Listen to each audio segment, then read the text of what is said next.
Joshua Romero, and this is my media PowerPoint presentation unveiling the injustice, the Richard Phillips case, and its impact on the criminal justice system. Introduction. Richard Phillips held the longest incarceration before exoneration record of 46 years. On September 6, 1971, a 25-year-old black male, Richard Phillips, was arrested in the state of Michigan for robbery, which led to an imprisonment of 7 to 22 years. An open murder case of Gregory Harris led to Phillips' conviction of first-degree murder with life imprisonment, without parole, with this case being a subject to cross-racial discrimination. This PowerPoint will further study the wrongful case of Richard Phillips by looking at representation, language, and imagery, stereotypes and bias, frequency and prominence, and finally, public perception. Representation. The representation in the wrongful case of Richard Phillips is offender-focused as it displays how Phillips was wrongfully convicted. The special case of Richard Phillips represents how the media and community set double standards for cross-racial investigations. With the National Registry of Exonerations, Maurice Pausley states how the polygraph examiner said Phillips was deceptive, and during the examination he denied involvement in the robbery. With the victims of the crime being white, their judgments obviously were not questioned when identifying the criminal. Language and imagery. The language and imagery that was portrayed in the sentencing of Richard Phillips was that of hope. Phillips was filled with motivation during his imprisonment, hoping one day he'll be set free and leave prison life behind. Phillips' motivation, inspired and primary focus, was his imaginative awareness of experience and the emotional response he created on what the outside world would be. Being a painter himself, it would give him motivation in prison to continue his love of painting.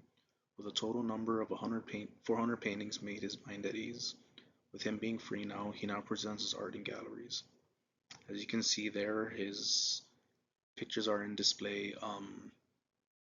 When he was in prison, his paintings were what kind of kept him motivated to get out. And he also worked in the kitchen, making, or not in the kitchen, but he would make the license plates. So it really showed how human he can be, even though he knew he was wrongfully convicted of something that he did not do, which through his language and imagery, especially through his paintings, it really showed how he kept a positive image of knowing that he would be exonerated one day. Stereotypes and bias. It is clear in this case that there is a stereotype and racial bias towards the conviction of Richard Phillips. As mentioned before, there is cross-racial discrimination and bias that granted him 46 years in prison for a crime that he was innocent of. Many cases along with Phillips' cases are based on racial discrimination where those of color receive more prison time as opposed to those that benefit from white privilege. Yeah, so Richard Phillips sadly was part of a statistic that because of his color, he was discriminated based on his race, which, the jury, because they see someone of color, they see what he's being accused of, they're obviously going to go for him being guilty. So there, in his case, and along with other cases, with especially when we get to the comparative analysis part, where we compare him to other cases, you can see how cross-racial discrimination plays a huge part in not only his conviction but others. Frequency and prominence. How often this topic is talked about is now more recently talked amongst peers because we see more wrongful convictions of people of color more and more often. But at the time of Richard Phillips' case, the topic wasn't talked about or covered as much as it has been today. It is reassuring that more topics of individuals of color who are wrongfully convicted are talked about today, as it is important to know about these facts, rather than be ignorant to them. That's true. And back in the 70s, although this case probably was talked about a lot, it was more in a negative light towards his conviction rather than people, defending whether he did it or not, and trying to get evidence, trying to see if there was an error in what the juries said. And if you see now, especially with stuff that happened 4 years ago with George Floyd, there's a lot of more media attention to people of color who were either convicted or had put on the death sentence because of something that they did not do, because of their color, because they're racially discriminated. So the frequency and prominence is more relevant today than it was 50 years ago or 45, 50 years ago when Richard Phillips was convicted. Public perception. The public perception, especially amongst those who were wrongfully convicted, provides sympathy from the public audience. As we have seen in Richard Phillips' case, it has not only showed his true character behind bars, but also displayed public sympathy. Public opinion has been set considerably by Phillips' exoneration. For example, when he had to sell his prison paintings because he wasn't compensated, showing us the more human side of Richard Phillips, which makes him more relatable. As mentioned with sympathy, Phillips' case has led to the creation of the Michigan Wrongful Imprisonment Compensation Act, where victims of confinement receive $50,000 every year.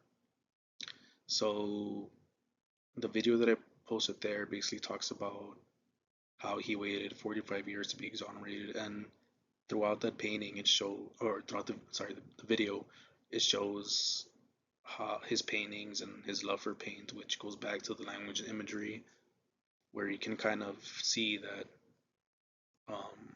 through his public perception, we see his human side. We see how even though he faced imprisonment, he still had that positive mentality to know that, hey, I'm gonna get out soon.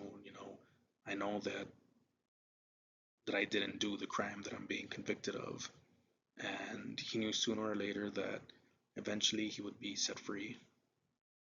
So with this, the public perception, it not only showed sympathy for the audience, as mentioned here, but it also showed more of his human side, which can relate to anyone outside of the prison world. Comparative analysis. When looking and comparing Richard Phillips' case as a good example of one of many cases that portrays the justice system's defects.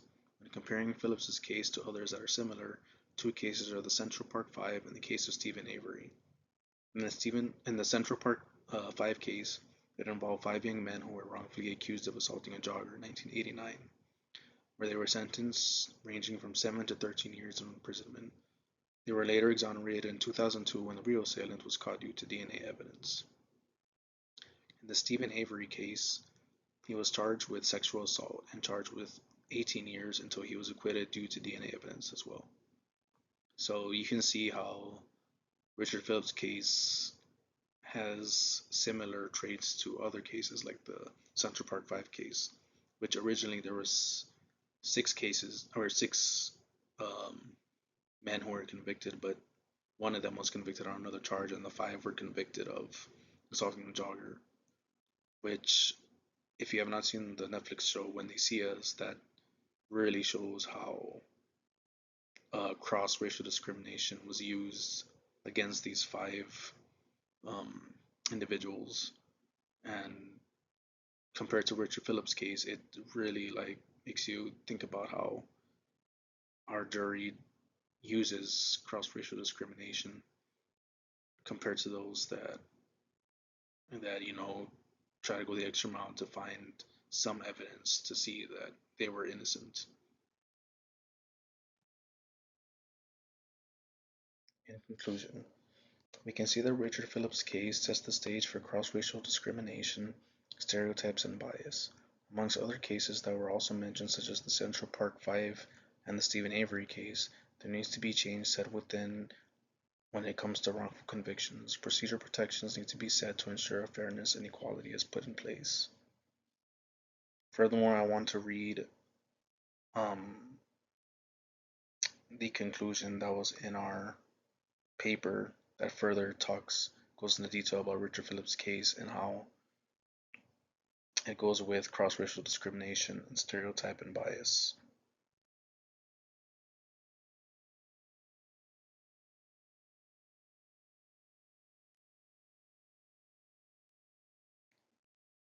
The Richard Phillips case is emblematic of the criminal justice system's severe inadequacies and systematic unfairness. His 46-year wrong imprisonment due to shoddy investigations, racial bias, and fabricated testimonies should prompt immediate change across the board. The incident shows how media can shape public opinion and thereby pressure law enforcement agencies into rash actions in lieu of fair ones. More than being a story about personal strength or artistic expression, what happened to Mr. Phillips serves as a powerful testament to the fallibility of our legal processes. For this reason alone, his perseverance, artistic accomplishments, and eventual exoneration stand out not only as inspiration but also as necessary points for anyone seeking true justice reform. When we compare cases like these, whether they be seen in relation to the Central Park 5 convictions or Stephen Avery, it becomes clear that larger problems exist within such systems, therefore suggesting nothing short of sweeping policy alterations will suffice if true change is desired. People become aware that there are innocent individuals behind bars because of Richard's release, which resulted from intense media coverage sparking demands for compensation. The public wants stronger protection against errors by law enforcement officers who detain persons wrongly convicted or execute them illegally, again based on false information, introduced by some witnesses during their trials leading to miscarriages of justice. This event further highlights the need for institutions such as Innocence Project while exposing failures within judicial systems through media. Richard Phillips' case personifies the necessity for fairness in all stages of criminal proceedings over quickness or prejudice shown at any level thereof, hence underscoring his sufferings before success, while still echoed throughout much needed reforms therein.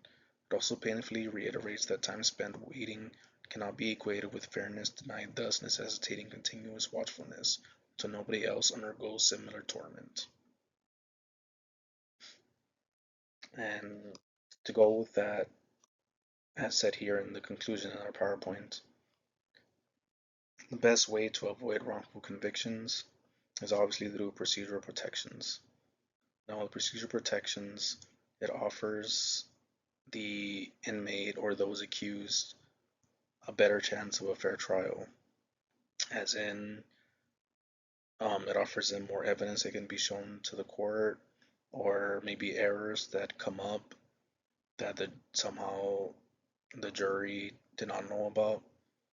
And this is what should have been done with Richard Phillips' case, but because he was a person of color, he suffered through cross-racial discrimination and through typical stereotypes and bias. And even though yes, he had a positive mindset through his paintings, and he knew that he was going to be exonerated, waiting 45 years in prison, it still wasn't enough for the jury to see that he was innocent. And through public perception, we were able to get more of this, as in what was mentioned in the public perception section of how inmates receive $50,000 a year, which is something that came from Richard Phillips and is helping more the wrongfully accused today. And in the end, like I mentioned before, the best way to avoid something like the wrongful case of Richard Phillips is through public perception, because without public perception or public perception and procedural protections, especially procedural protections, because that offers a more fair trial and it offers for more evidence to be shown in court to help those wrongfully accused. And that is it. As I mentioned before, my name is Joshua Romero. This is my media presentation PowerPoint, and these are our, and well, it doesn't let me show it, but the next couple of slides are the references that we used, and hopefully you enjoyed this presentation. Thank you very much.